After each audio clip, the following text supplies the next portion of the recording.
Itu kurang lebih kita diskusi. Saya berikan waktu terbentang luas untuk kita bisa bertukar pikiran. Saya perkenankan, jika ada yang bertanya langsung silahkan. Jika ada yang ingin tulis pakai kertas, maka silahkan. Saya pun tidak keberatan untuk menjawab dengan kertas.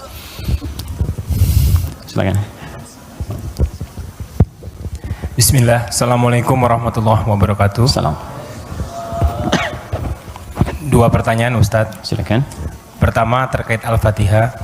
Terkait surat Al-Fatihah. Oke. Saya ingin bertanya asbabul nuzulnya, kapan diturunkan, bagaimana ceritanya, itu yang pertama. Ya. Yang kedua, di padang mahsyar nanti. Saya membaca beberapa buku bahwa kehidupan di padang mahsyar nanti itu ada yang mengatakan 30.000 tahun, ada yang mengatakan 50.000 tahun. Bagaimana nasib kita itu? Tadi sempat Ustadz kutip sedikit. Saya ingin mendapatkan penjelasan bagi orang-orang mukmin khususnya yang ada di dunia ini, apalagi di zaman yang penuh fitnah ini, yang amannya bagaimana untuk menghadapi nanti itu. Terima kasih. Assalamualaikum warahmatullahi wabarakatuh. Oke. Pertama, asbabun nuzul, sebab turunnya surah Al-Fatihah. Saya berikan sedikit dulu informasi. Jadi ada dua jenis asbab di dalam fikih Islam. Kalau asbab itu terkait dengan turunnya ayat, sebab, asbab itu sebab. Jadi sebab itu bahasa Arab asalnya, diserap ke bahasa Indonesia menjadi sebab. Sebab turunnya Al-Quran disebut asbabun nuzul. Kalau sebab munculnya hadis disebut asbabul wurud. Maksudnya asbabul wurud namanya. Misal, pernah dengar hadis tentang isbal? Isbal itu pakaian yang melebihi mata kaki. Nah, itu apa sebabnya Nabi berkata hadis itu? Sebabnya apa? Nah, sebab namanya asbabul wurud. Dari pengetahuan sebab ini kita akan melihat sebuah kesimpulan hukum. Jelas ya? Baik, sekarang apa sebab turunnya Al-Fatihah? Penting diketahui tidak semua surah dan ayat dalam Al-Quran memiliki sebab asbabun nuzul, sebab turun. Bisa jadi itu sekedar perintah untuk ditunaikan secara langsung. Bisa jadi itu bacaan-bacaan praktek dalam ibadah ketika ibadahnya diperintahkan. Bisa jadi ada sebab turun ketika ada pertanyaan tertentu untuk menyelesaikan sebuah kasus. Al-Fatihah masuk pada bagian yang tidak ada asbabun nuzulnya, tapi menyertai perintah ketika diturunkan. Apa perintahnya? Salat. Diperintah salat ketika diturunkan. Nabi diperintahkan setahun sebelum hijrah, usianya 52 tahun. Jadi usia 53 tahun beliau hijrah kemudian ke kota Yathrib yang kelak menjadi Al-Madinah Al-Munawwarah. 13 tahun berdakwah di kota Mekah. Setelah usia 40 tahun diangkat menjadi Rasul, turunnya surah Al-Alaq. Setelah itu kemudian 12 tahun sebelum hijrah turunlah perintah salat. Saat perintah salat itu diturunkan, mesti ada bacaan yang dibacakan. Maka turunlah kemudian Al-Fatihah di situ. Saat turun di situ, kalimatnya Alhamdulillahi Rabbil Alamin, Ar-Rahmanir Rahim, Maliki Yaumiddin, Iyyaka na'budu wa iyyaka nasta'in, Ihdinas siratal mustaqim, siratal ladzina an'amta 'alaihim ghairil maghdubi 'alaihim waladdallin. Kemudian setelah turun digunakan dalam salat. Saat hijrah ke Yathrib yang kelak jadi Al-Madinah Al-Munawwarah, tiba-tiba si kecil namanya Abdullah, anak laki-lakinya Abbas paman Nabi, beda 3 tahun usianya dengan Nabi. Abbas, anak laki-laki Ibnun, maka sering disingkat Ibnu Abbas. Ibnu Abbas nama aslinya Abdullah. Ingat teman-teman, saya berikan rumus sedikit ya. Kalau anda belajar hadis menemukan kalimat Ibnu Omar, Ibnu Abbas, itu nama aslinya rata-rata Abdullah. Kenapa dihapuskan nama anaknya dan disebut kemudian nasab ke bapaknya? Untuk memberikan inspirasi kepada orang tua di masa datang bahwa begini cara mendidik anak seperti Nabi mengajarkannya. Jadi kalau anak itu kemudian beramal, orang tua dapat pahalanya.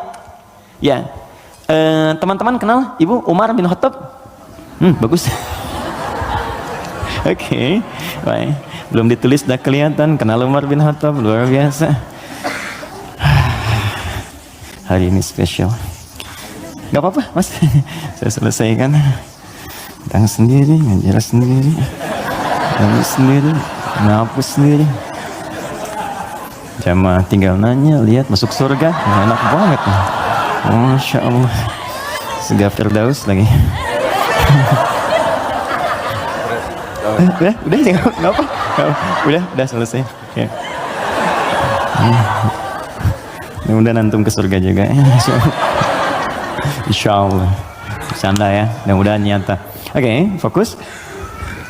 Di sini, fokus baik-baik. Ya, tadi kita katakan Abdullah misalnya, Ibnun itu anak laki-laki, nggak pakai kepala, gini, Ibnun. Disingkat jadi bin. Bin itu anak laki-laki. Ya, dibuang ininya jadi bin, dipindahkan harakatnya ke sini. Jadi asalnya begini, Ibnun. Kasrah itu sesuatu yang pecah, kecil. Bunyinya lembut, gitu.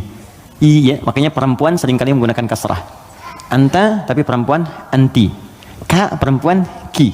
Jazakallah khair. Semoga Allah berikan kepada anda pahala. Ka itu untuk laki-laki. Jazaki killah khair itu untuk perempuan. Awas ya, akhwat, penting itu diketahui. Karena saya pernah mengajar pakai batik, pakai peci. Setelah selesai, Ustaz terima kasih memberikan pengajaran. Jazakillah khair, gitu ya.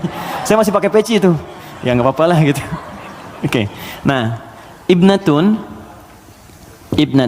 perempuan. Ibnatun anak perempuan. Ini boleh kita hapuskan. Kalau kita hapus ini, yang depan ini, begini, ini dihapus, maka harokat ini pindah ke setelahnya.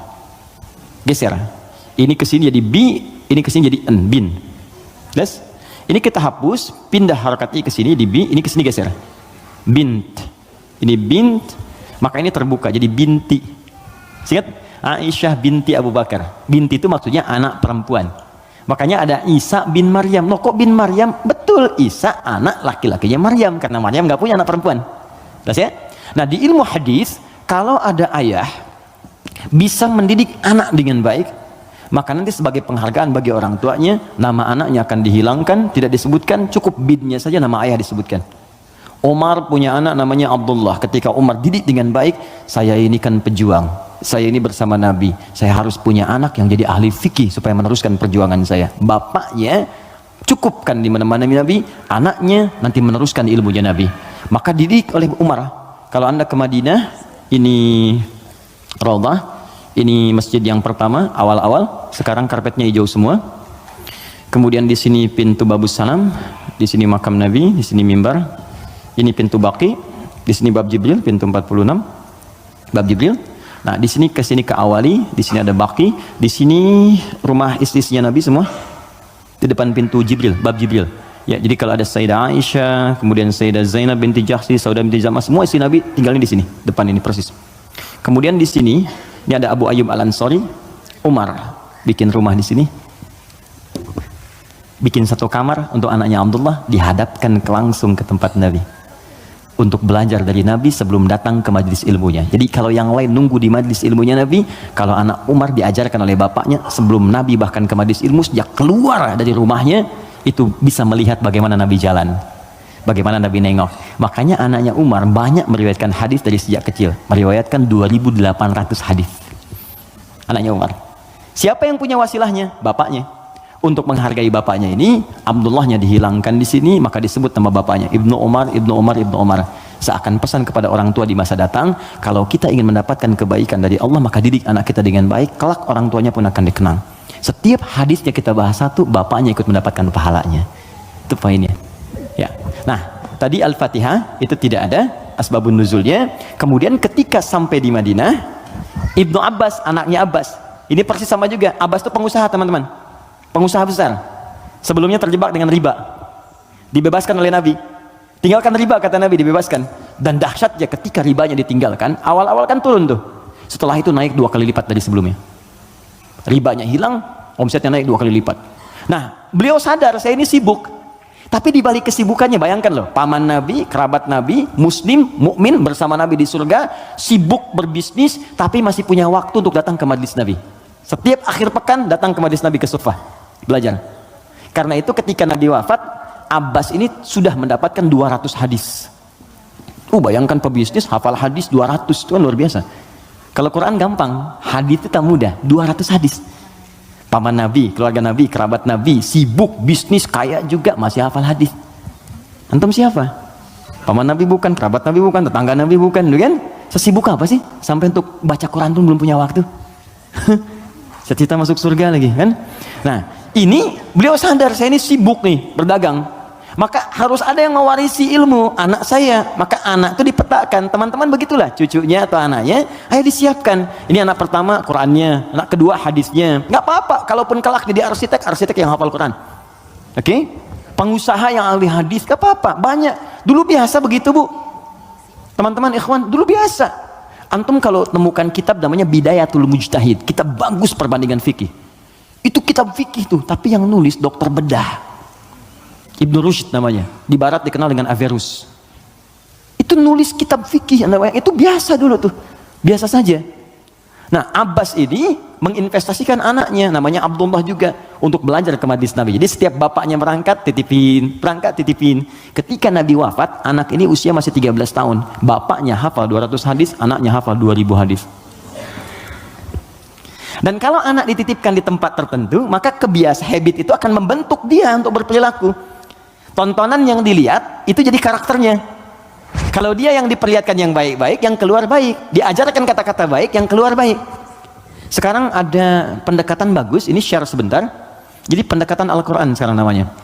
Ya, saya juga share dengan teman-teman, termasuk di keluarga kami terapkan. Kalau Anda ingin cepat anaknya hafal Quran, maka dia bisa dilatih dan dikondisikan dari sejak awal dengan lingkungan Quran. Misal, lahir dari 0 bulan, ketika lahir itu Anda kondisikan misalnya speaker aktif di rumah, ya, dalam setiap 1 bulan dia dengar 1 juz. Bacakan aja 1 juz setiap 1 bulan, tapi jangan acak ya, terurut. Misal bulan pertama juz 1, bulan kedua juz 2, pindah terus sampai bulan ke-30, usia dia 30 bulan, dia sudah mendengar 30 juz. Dan anak itu sejak mulai dilahirkan, organ pertama yang berfungsi, kata Al-Quran itu pendengarannya. Al-Quran langsung mengatakan itu pendengarannya. Jadi ketika dia 30 bulan, dia sudah mendengar 30 juz. Itu sepakat dan sudah melalui research di sini, dia hanya butuh 6 bulan untuk menjadi penghafal Quran yang sempurna. Di usia 3 tahun sudah hafal Quran 30 juz. Ini yang diterapkan orang tuanya Fajar. Beliau pengen bacakan sendiri, begitu dikasih ASI, bacain 1 juz. Begitu usia 3 tahun, kalimat pertama yang keluar di lisannya adalah ayat-ayat Quran. Dipanggil Ustadz mengecek, ternyata Allahu Akbar, 4 tahun sudah 30 juz. Terakhir kami ketemu sedang menghafal tafsir. Dan divonis lumpuh otak. Anda bayangkan, lumpuh otak hafal Quran 30 juz. Dan di mana Anda pada saat ini? Ya, kembali ke sini. Dia bertanya, Mas Primus, apa pertanyaannya? Ya Rasulullah, karena dia terbiasa dengan taklim, jadi dunianya masuk. Ya Rasulullah, kenapa Allah nggak turunkan 1 ayat yang bisa membatasi antara surah satu dengan surah yang lainnya? Karena dulu masih nyambung, Al-Falaq nyambung ke An-Nas, sebelumnya Al-Ikhlas. Jadi orang nggak tahu pembatasnya di mana, walaupun dibacakan oleh Nabi. Maka diturunkanlah kemudian Bismillahirrahmanirrahim. Ya, karena pertanyaan anak kecil itu. Dijawab kemudian. Ibnu Abbas tuh sering bertanya, turun jawaban. Al-Baqarah 189 itu turun karena pertanyaan Ibnu Abbas. Ya Rasulullah, kok bulan bentuknya robah-robah, kemarin sabit, sekarang setengah, sekarang bulat betul, kenapa begini? Kenapa jadi ahillah turun? Yas'alunaka 'anil ahillah. Masya Allah. Qul hiya mawaqitu lin-nasi wal hajj. Ibnu Abbas yang tanya, turunlah Bismillahirrahmanirrahim. Sejak turun Bismillahirrahmanirrahim itu, maka Nabi membaca Al-Fatihah dengan 3 cara. 1, dibaca penuh dengan bismillahnya, dijaharkan. Bismillahirrahmanirrahim. Alhamdulillahi rabbil alamin. Ar-Rahmanirrahim. Baca. Baik. Ada yang kadang Nabi bacanya sir, silent. Bismillahirrahmanirrahim. Alhamdulillahi rabbil alamin. Ar-Rahmanirrahim. Ada yang kembali ke awal tadi, nggak dibaca sama sekali. Alhamdulillahi rabbil alamin. Ar-Rahmanirrahim. Maliki yaumiddin. Maka dari sini riwayat tersebar, boleh dibaca. Ada yang keempat, rakaat pertama dibaca jahat kata Abu Hurairah, Bismillahirrahmanirrahim. Yang kedua nggak dibaca sama sekali. Ada 70 hadis jumlahnya. Maka disimpulkan oleh para ulama, cara membaca Al-Fatihah disepakati, dituliskan di mushaf Bismillahirrahmanirrahim. Bismillahnya bisa dibaca dengan 4 cara. Jahar, kencang, sir, silent, tidak dibaca sama sekali, dibaca rakaat pertama, selanjutnya tidak. Semua riwayat tersambung kepada Nabi dan tidak ada kaitan dengan ormas tertentu. Oke? Karena saya pernah tugas di Mekah 2010 menyambut jemaah haji. Begitu datang depan Masjidil Haram, Isya, imamnya Syekh Sudes. Ya, Kan di situ mazhabnya Hambali, jadi disirkan. Bismillahirrahmanirrahim. Alhamdulillahi Rabbil Alamin. Komentar pertama makmumnya, wah iki imamnya Muhammadiyah tuh, Muhammadiyah. Muhammadiyah cabang Masjidil Haram mana baik. Ketuanya saya Sudes. Jadi nggak ada hubungan baik NU Muhammadiyah atau yang kita berkomunikasi baik ya, kemudian saling bangun hubungan baik, tapi paham ilmunya. Jadi kesimpulannya tidak ada asbabun nuzul untuk Al-Fatihah, tapi hanya terkait untuk kebutuhan dalam menunaikan ibadah. Tapi kemuliaan fadilahnya diungkapkan kemudian oleh Nabi, dipraktikkan dalam kehidupan dan dirangkum oleh para ulama dalam kitab tafsir. Sampai sini bisa dipahami? Baik, suasana mahsyar. Pertama jawabannya wallahu taala a'lam bissawab, karena memang kita belum ke sana. Karena wallahu a'lam itu Allah yang tahu. Maka kita tanyakan kepada Allah, Allah turunkanlah kemudian paparan dalam ayat-ayat Al-Qur'an. Baik. Tentang suasana itu diturunkan satu surah. Surah ke-75. Surah Al-Qiyamah.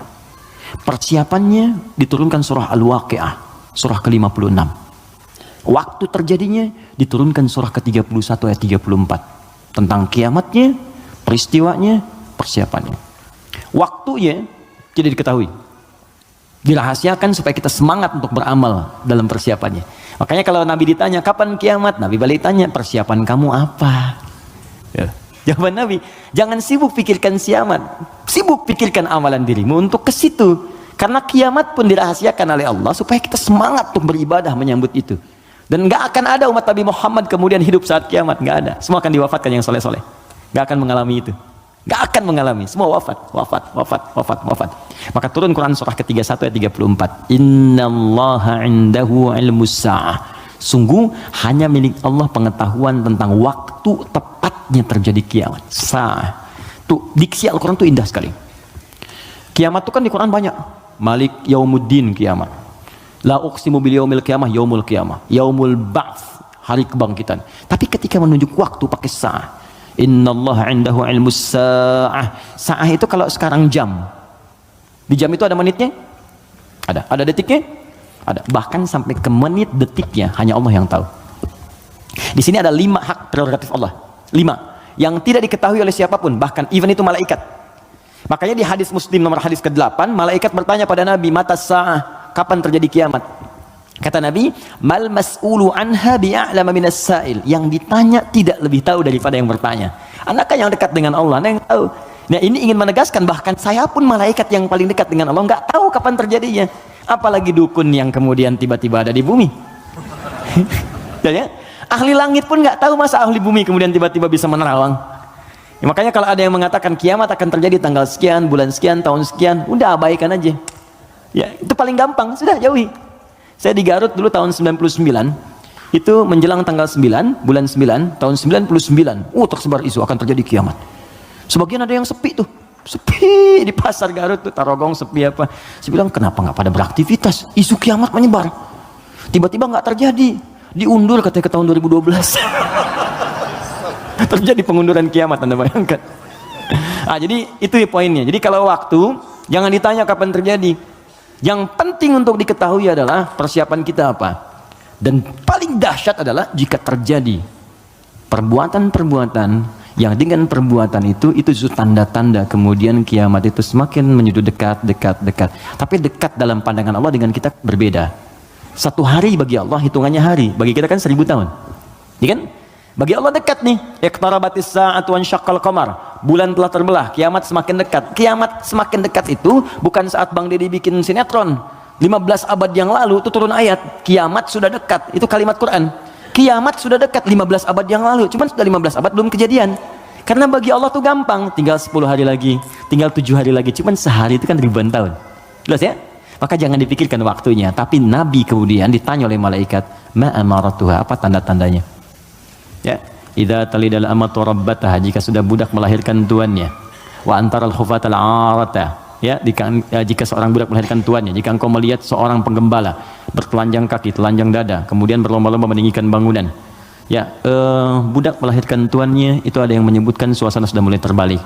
Halal dianggap haram, haram dianggap halal, yang benar jadi salah, yang salah jadi benar, yang benar dibikin disertasi, dibikin tulisan ilmiah, ya, tiba-tiba dikalahkan oleh yang salah, gitu kan? Yang salah kemudian menyebar, jadi dianggap biasa. Jika sudah maksiat tingkat yang tinggi dianggap biasa, bukan yang rendah. Zina, Itu min sab'il mubiqat, 7 yang menyebabkan kehancuran. Dosanya besar. Zina itu seperti pembunuhan, dosa besar. Makanya kalau ada yang menghalalkan dosa besar, dianggap murtad, keluar dari Islam. Dan dia harus bertobat. Harus bertobat. Makanya kita dorong dengan doa, diarahkan lagi. Kan mungkin karena ketidaktahuannya. Kan? Itu cara berpikirnya demikian. Saya tidak mengajarkan mencela, saya menjauhi itu. Ya, kita ajarkan dengan perasaan baik, kita doakan, tak ajarin lagi. Sepanjang dia masih hidup. Jadi kalau ada teman-teman yang diajak oleh orang lain terpengaruhi, kita sepanjang kita hidup supaya kita saat ditanya oleh Allah, ringan jawaban kita itu aja. Ya, apa pernah ada Nabi mengharapkan umatnya ke neraka? Tidak. Lantas kenapa Anda memvonis dia sebagai ahli neraka? Alih-alih kita vonis, kenapa nggak kita doakan?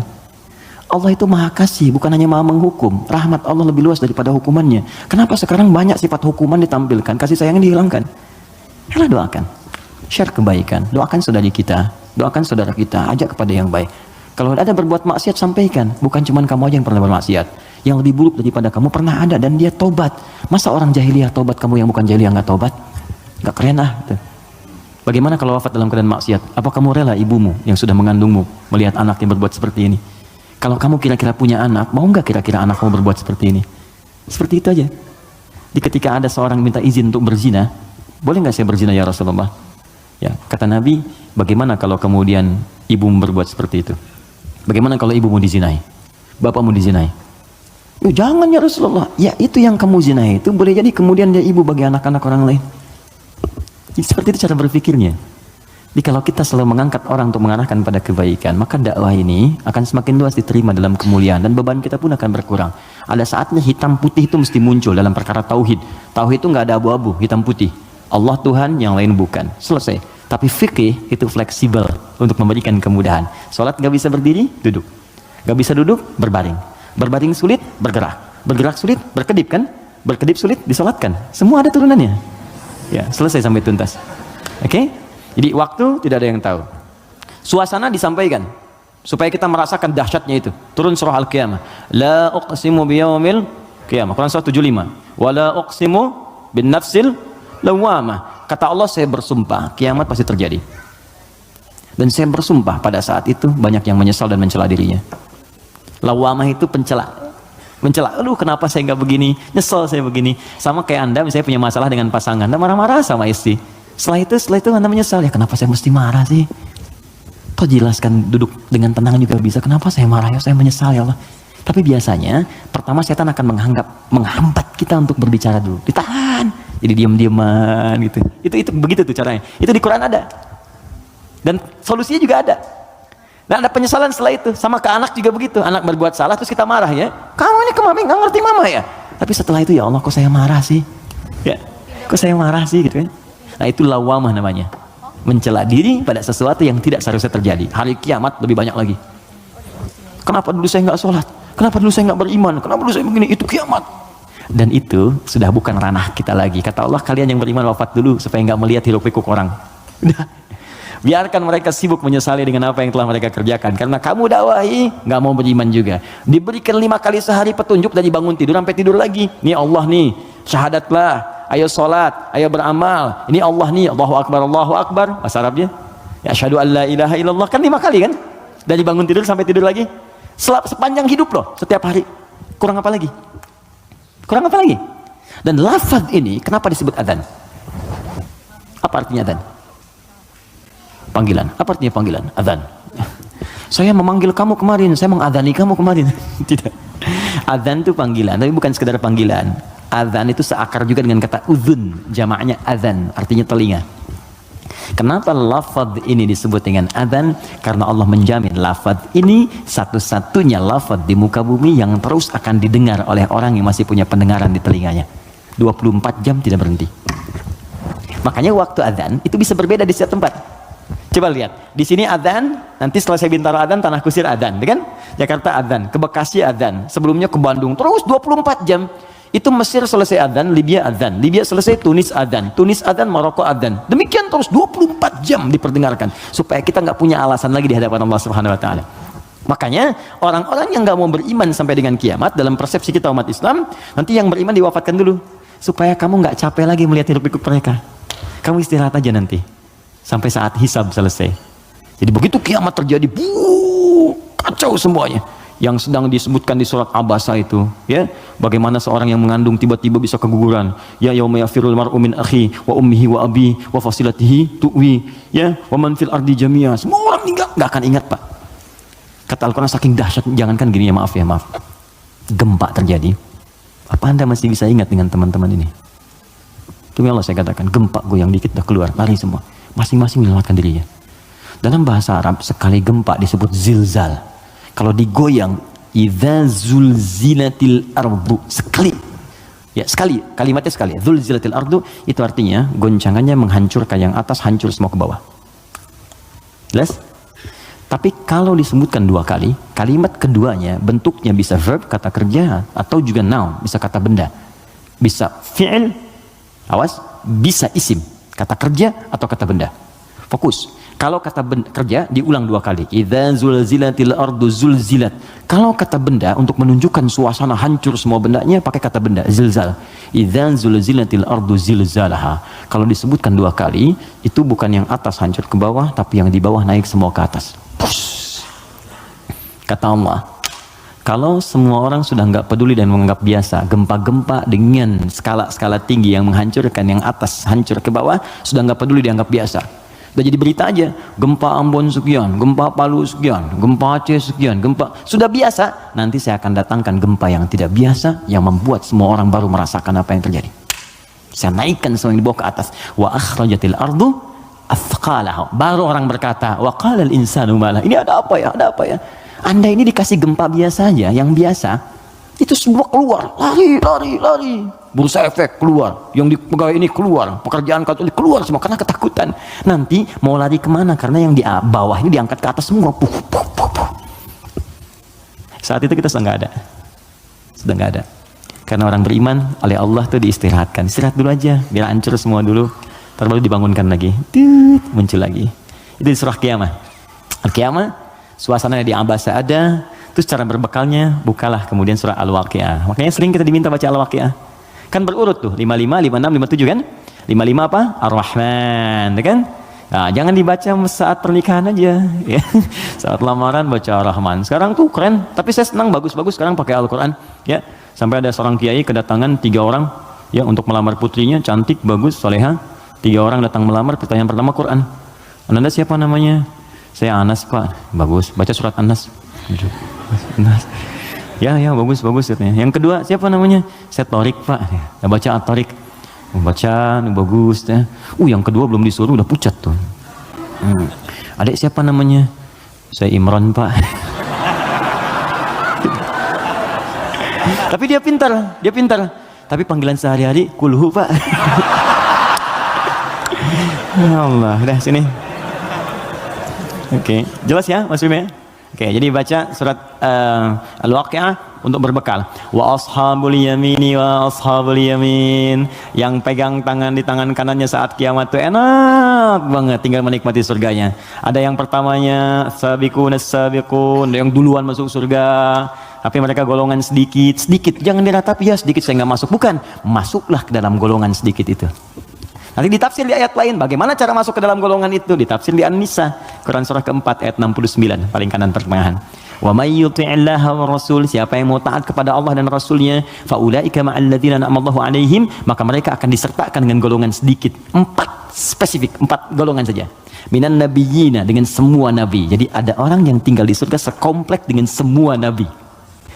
Dari Nabi Adam sampai Nabi Muhammad SAW. Enak tuh. Kamu tinggal di mana, akhi? Surga biasa. Tangganya siapa? Ya, depan saya Nabi Ibrahim. Masya Allah. Belakang saya Nabi Musa. Samping kiri saya tuh ganteng-ganteng Nabi. Dulu kan ente nonton ganteng-ganteng serigala. Ini ganteng-ganteng Nabi. Nabi Yusuf. Kanan saya Nabi Muhammad SAW. Nah, itu yang bisa menyatu dengan itu 3 golongan. Ya, siapa dia? Siddiqina wasyuhada'i wassalihin. Siddiqin itu orang jujur. Yang dimaksud jujur di sini adalah jujur mempraktekkan bimbingan Quran dimanapun dia berada. Anda misalnya aktif di dewan, kata Quran jujur, praktekkan jujur, benar, jaga kebenaran, tawadhu, sabar, praktekkan semuanya. Sampai wafat gak apa-apa, capek itu wajar. Capek itu emang dunia untuk capek. Dunia itu tidur aja capek. Sementara aja. Nanti kalau sudah selesai, tenang kita. Dunia ini capek, sedang tidur dibangunin capek. Nanti kalau udah selesai, nggak akan bisa dibangunin lagi. Benar? Memang tempatnya capek, baru tidur, bangun lagi. Ntar kalau udah tugas kita selesai, beres, tinggal nunggu aja akhirnya begitu selesai. Wah enak, nggak akan bangun lagi. Kalau udah selesai, dibangunin juga percuma, nggak akan bangun. Nah udah istirahat, waktunya tiba. Nggak apa-apa, capek dulu aja. Ada waktunya kita tinggal menunun dan mendapatkan apa yang kita telah tenun selama ini. Tenun di dunia, dan panen saat kita kembali kepada Allah. Makanya orang-orang baik itu saat meninggal itu ditampakkan pahalanya. Sehingga, itu, oh ya betul. Nah, jadi saat mendapatkan itu, penampakan itu, mendapatkan pahala, tenang dia, nyaman. Karena nyaman itu udah nggak ingat meninggal. Karena nggak ingat itulah perasaannya tenang, seakan-akan tenang, nggak sadar, udah lepas dari rohnya. Itu ada di Quran, di surah ke 89, ya, di 89, di ayat ke-27 sampai 30. Al-Fajr.